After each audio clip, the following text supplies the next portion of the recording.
بسم اللہ الرحمن الرحیم۔ السلام علیکم پیارے بچوں، آپ سب لوگ کیسے ہیں؟ امید ہے آپ لوگ اپنے گھروں میں خیر و عافیت سے ہوں گے۔ میں دوبارہ آپ کو ایک اور نیا لیکچر لے کر حاضر ہوئی ہوں آپ کی خدمت میں ہوں سیمہ راشد، اور آج میں آپ کو اردو گرامر پڑھاؤں گی۔ اور آج جو میں نے آپ کو ٹاپک پڑھانا ہے وہ ہے کہانی۔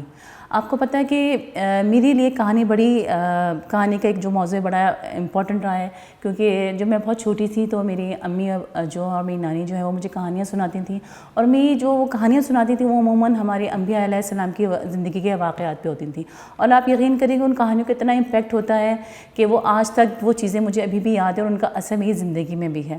تو کہانی کا جو امپیکٹ ہوتا ہے وہ بچوں پہ بے انتہا ہوتا ہے۔ اسی وجہ سے جو ہے وہ کہانی جو ہے اخلاقی سبق سکھانے کا ذریعہ ہوتی ہیں۔ تو آپ جب کہانی سنا رہے ہوں یا آپ کہانی لکھ رہے ہوں تو اس میں کچھ اصول ہوتے ہیں۔ کہانی جو ہوتی ہے وہ یا تو سچے واقعات پہ ہوتی ہے یا فرضی کرداروں پہ بھی کہانی بنائی جا سکتی ہے، اور یہ بات ہمیشہ یاد رکھیے گا کہ جو کہانی ہوتی ہے وہ ماضی پر ہوتی ہے، فعل ماضی پہ جو ہے سارا کام وہ ماضی پر ہوتا ہے۔ اس کے علاوہ جب آپ کہانی لکھیں تو اس کے ترتیب و تسلسل کا خیال رکھیں۔ واقعات کا جو تسلسل ہے وہ صحیح ہونا چاہیے، یہ نہ ہو کہ ایک واقعات آپ نے شروع میں بیان کیا اس کے بعد جو ہے آپ اس واقعے کو چھوڑ کے آخر میں اس کو لکھ دیں، ایسا بالکل بھی ہونا چاہیے۔ اور کہانی کی ترتیب کا خیال رکھنا بھی بہت ضروری ہے۔ اس کے علاوہ کہانی میں جو آپ لفظوں کا استعمال کریں وہ بہت مشکل الفاظ نہیں ہونے چاہیے، نہ بہت ہی آسان ہو، ایسے ہو کہ کہانی کا سننے کا بھی لطف آئے۔ اور دوسری بات یہ کہ جب آپ کہانی سنائیں یا جب کہانی لکھیں تو اس کے لیے اخلاقی سبق کا ہونا بھی بہت ضروری ہے، تاکہ بچوں پہ اس کا بہت اچھا اثر پڑے۔ ہمارے پاس آج دو کہانیاں ہیں جو میں آپ کو سناؤں گی۔ پہلی ہے دیانتداری کا انعام، اور دوسرا ہے بے زبان پر رحم۔ تو ہم اپنے کہانی کا سٹارٹ کرتے ہیں۔ سب سے پہلے ہے دیانتداری کا انعام۔ ایک دفعہ کا ذکر ہے کہ گاؤں میں احمد نام کا ایک ایماندار لڑکا رہتا تھا۔ اس کے والدین نے اسے ہمیشہ سکھایا تھا کہ سچ بولنا اور ایمانداری سے زندگی گزارنا سب سے اہم چیزیں ہیں۔ ایک دن احمد اپنے دوستوں کے ساتھ کھیلنے کے بعد گھر واپس جا رہا تھا کہ راستے میں اسے ایک بٹوا ملا۔ بٹوے میں کافی پیسے تھے، بٹوا والیٹ کو کہتے ہیں۔ احمد نے فیصلہ کیا کہ وہ بٹوا اس مالک کو واپس کر دے گا۔ وہ گاؤں کے ایک بڑے بزرگ کے پاس گیا اور ان سے مشورہ لیا۔ بزرگ نے احمد کی ایمانداری کی تعریف کی اور اسے بٹوے کے مالک کو تلاش کرنے میں مدد کی۔ چند دنوں کے بعد بٹوے کا مالک مل گیا۔ وہ ایک بوڑھا آدمی تھا جو اپنے پیسے کھو جانے کی وجہ سے بہت پریشان تھا۔ احمد نے بٹوا اس کے حوالے کیا۔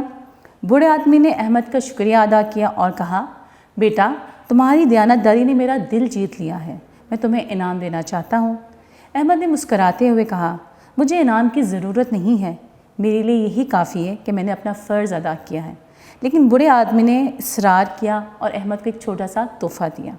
اس دن احمد کو یہ احساس ہوا کہ دیانتداری کا سب سے بڑا انعام دل کا سکون اور دوسروں کی عزت ہے۔ اور اس کا کیا نتیجہ نکلا؟ ایمانداری سب سے بڑی دولت ہے، یا دیانتداری بہترین حکمت عملی ہے۔ ابھی دیکھیے کہ اس دیانتداری کا جو انعام کا کیا ہمارے پہ امپیکٹ پڑا، کہ دیانتداری سے دل کو سکون ملتا ہے اور دوسروں کی عزت ہوتی ہے۔ دوسری بات ہے جی بے زبان پر رحم۔ ایک حدیث بھی ہے، اور ہمارے نبی کریم صلی اللہ علیہ وسلم نے بھی فرمایا ہے کہ بے زبانوں پر رحم کرنا چاہیے، کیونکہ اس کی ریزن یہ ہے کہ جو بے زبان ہوتے ہیں وہ اپنی زبان سے کچھ بھی نہیں کہتے، ٹھیک ہے، ان کی آہ یا ان کی دعا جو ہے ڈائریکٹ اللہ کے پاس پہنچتی ہے۔ تو یہ ہمیں خصوصاً تاکید کی گئی ہے کہ ہم بے زبانوں پر رحم کریں۔ اب اس کے متعلق ایک کہانی ہے۔ ایک دفعہ کا ذکر ہے کہ ناصر الدین سبکتین جو کہ سلطنت غزنویہ کے بانی سلطان محمد غزنوی کے والد تھے، وہ ایک دن شکار کو گئے۔ انہوں نے ایک ہرنی کے پیچھے گھوڑا دوڑا دیا۔ وہ دور جنگل میں جا نکلی۔ ہرنی تو بچ گئی لیکن اس کا بچہ پیچھے رہ گیا، جسے سبکتین نے اٹھایا اور گھوڑے پہ رکھ لیا۔ ابھی وہ تھوڑی ہی دور گیا تھا کہ انہوں نے مڑ کر دیکھا تو ہرنی بچے کے پیچھے پیچھے آ رہی ہے۔ سبکتین کو رحم آ گیا، اس نے بچے کو چھوڑ دیا۔ بچہ آزاد ہو کر خوشی خوشی اپنی ماں کے پاس چلا گیا۔ رات کو خواب میں سبکتین کو یہ بشارت ملی، اے سبکتین، تو نے اللہ تعالیٰ کی مخلوق پر رحم کیا، جا تیرے نام غزنی کی سلطنت لکھ دی گئی ہے۔ بعد میں سبکتین کو بڑی شان و شوکت کے ساتھ غزنی پر حکومت کی۔ اس کا نتیجہ کیا نکلا؟ نیکی کا بدلہ ضرور ملتا ہے۔ آپ یہ دیکھا ہوگا کہ ہرنی کی نے تو بے زبان جانور تھی، اس نے تو منہ سے کچھ نہیں کہا، لیکن اس کے بچے کو جب اٹھا کے لے گئے تو اس کے بچے کے دل میں تو ہرنی کو اپنے بچے کا خیال آیا، اور پھر انہوں نے ہرنی کے بچے کو چھوڑ دیا تو اس نے نیکی کی، اور اس نیکی کے سلسلے میں ان کو ایک سلطنت مل گئی۔ تو بچوں یہ کہانی تھی. اب جو میں آپ کو دوسرا ٹاپک پڑھاؤں گی وہ والد کے نام خط امتحان میں کامیابی کی اطلاع. خط کیا ہوتا ہے؟ خط میں ہوتا ہے کہ ایک شخص کسی دوسرے شہر میں رہتے ہوئے کسی دوسرے شخص کی خیریت معلوم کرتا ہے اور ان کے حالات جاننے کی کوشش کرتا ہے تو وہ خط لکھتا ہے. آپ کو پتہ ہے کہ آج کل کا دور جو ہے وہ واٹس ایپ کا دور ہے اور الیکٹرانک میڈیا کا دور ہے, تو خطوط کا وہ دور نہیں رہا, اور خط کی جو جدید شکل ہے وہ ای میل ہے. لیکن بھی خطوط کی ابھی بھی بہت افادیت ہے, کیونکہ بعض جگہوں پہ دنیا کے بعض مقامات ایسے ہیں جہاں پہ الیکٹرانک میڈیا پہنچ نہیں سکتے, یا تو اگر پہنچ بھی جائے تو سگنلز کے ایشوز آتے ہیں, تو وہاں پہ خط ہی جو ذریعہ ہوتا ہے جس کے ذریعے ایک انسان دوسرے انسان کی خبر گیری کر سکتا ہے یا اپنے حالات و واقعات سے ان کو باخبر رکھ سکتا ہے. تو ہمارا جو خط ہوتے ہیں وہ بھی دو طرح کے ہوتے ہیں, رسمی خط ہوتے ہیں اور ذاتی خطوط بھی ہوتے ہیں. تو جو ہم اسکولز میں جو خطوط کا استعمال ہوتا ہے وہ عموماً رسمی ہوتا ہے. جو ہمارا پہلا خط ہے وہ ہے والد کے نام خط امتحان میں کامیابی کی اطلاع. سب سے پہلے تو آپ نے مقام اور تاریخ لکھنی ہے, اس کے بعد آپ نے القاب لکھنا ہے. آپ نے اگر اپنے والد کو خط لکھنا ہے یا آپ نے اپنے بھائی کو خط لکھنا ہے تو بڑے ادب سے محترم ابا جان, پیارے بھائی جان, آپ جو بھی القابات ہیں ان کو استعمال کر سکتے ہیں. اس کے بعد آپ نے السلام علیکم کہہ کے یا آداب کہہ کے جو ہے اپنے خط کا سٹارٹ کرنا ہے.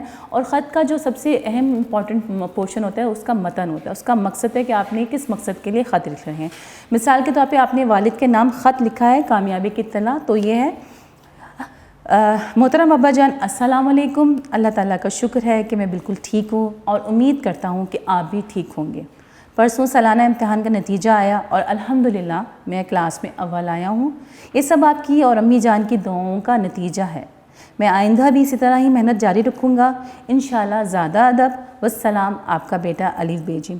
اینڈ میں آپ نے والسلام لکھنا ہے, سلام کا جواب والسلام اور آپ کا بیٹا الف بے جیم لکھ کر اپنے خط کا اختتام کر دینا ہے. پیارے بچوں, امید ہے کہ آپ کو جو میں نے لیکچر دیا ہے آپ کو سمجھ میں آ گیا ہوگا. اپنا بہت خیال رکھیے گا. اس نیکسٹ لیکچر میں آپ کے پاس دوبارہ حاضر ہوں گی. اللہ حافظ.